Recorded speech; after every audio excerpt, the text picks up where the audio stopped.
I would take them to 7 Mile. I'd explain Detroit as being like GTA. It can get wicked. The boy's gonna be on you if you on some BS. And yeah, just keep your stick on you. I'd take them to either Coney Island or Manhattan. 6-piece flat, fried hard, with the cheese fries and the bacon and the blue Kool-Aid. And probably take them to the liquor store, see if they're trying to catch a vibe, what they're trying to get into. The Riverwalk, of course. And I just show them around.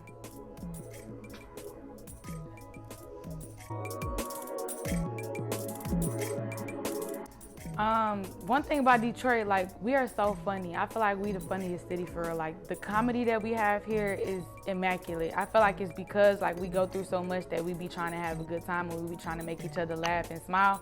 So we got some of the funniest jokes. That's one thing I love about Detroit. Like, we really know how to have a good time and get together and just be lit and loud and fun and ratchet, and I'm here for all of it.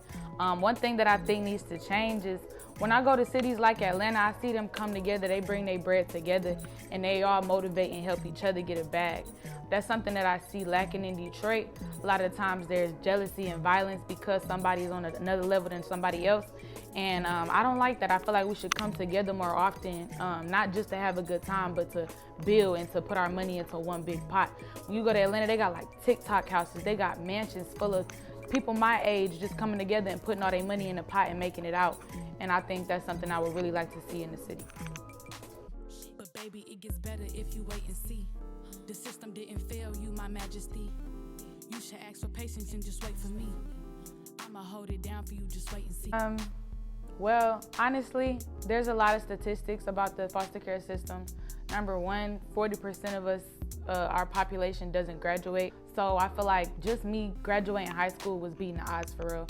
And then making it to college and actually working on getting a degree, I feel like the system didn't fail me because a lot of the times there's a direct pipeline from the child welfare system to prison or to homelessness or to even death. And I've heard a lot of those stories as I've been doing youth advocacy for about 5 years now. And the stories are tragic. So I'm still here, I'm alive, I got a good head on my shoulders, and I'm chasing after all my dreams and goals, and I'm manifesting daily. So I feel like that's me beating the odds.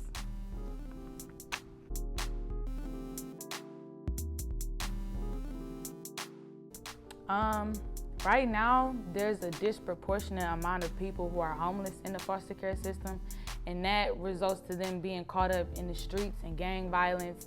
And then, like I said, they dropping like flies out here. And like I said, also the pipeline from the child welfare system to prison. I feel like the state needs to wake up and realize that when a child enters the system, we are now the state's responsibility. So we should not be neglected in any type of way. There's also deficiencies within the education system. Youth going to non-accredited schools, meaning that when they leave their residencies and they try to go to a public school, all the credits that they have are invalid. So that means they're not getting proper education, they're not getting the correct resources to help them be successful in life. So I think that we just need to really wake up and realize that there's a whole population of people who are being neglected.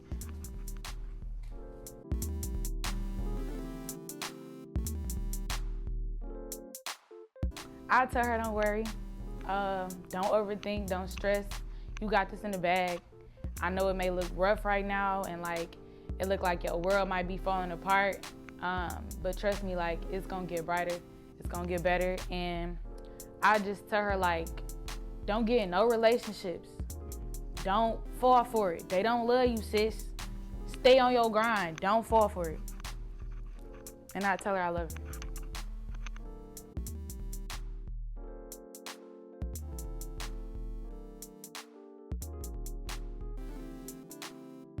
Absolutely. I feel like, first of all, Rough Draft Records is the most dope thing I ever been a part of. I ain't gonna lie. Just even in the name, like, it allows you to just be free and be fun with yourself and, you know, just go through the process.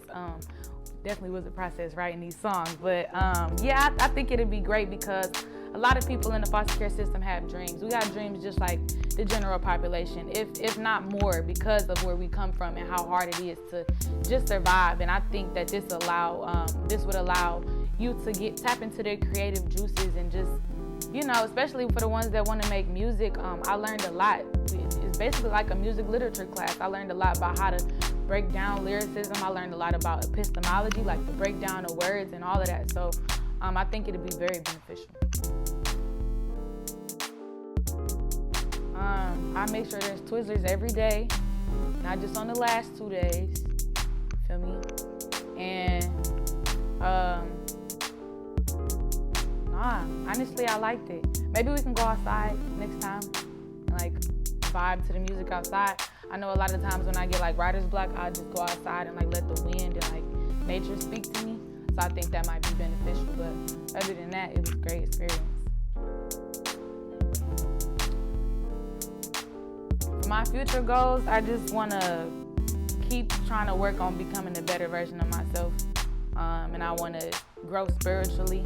And I want that to fall into each different category, like my finances, my health, my mental stability, all of that. So I just want to keep growing spiritually and just fulfill my purpose while I'm here on earth, because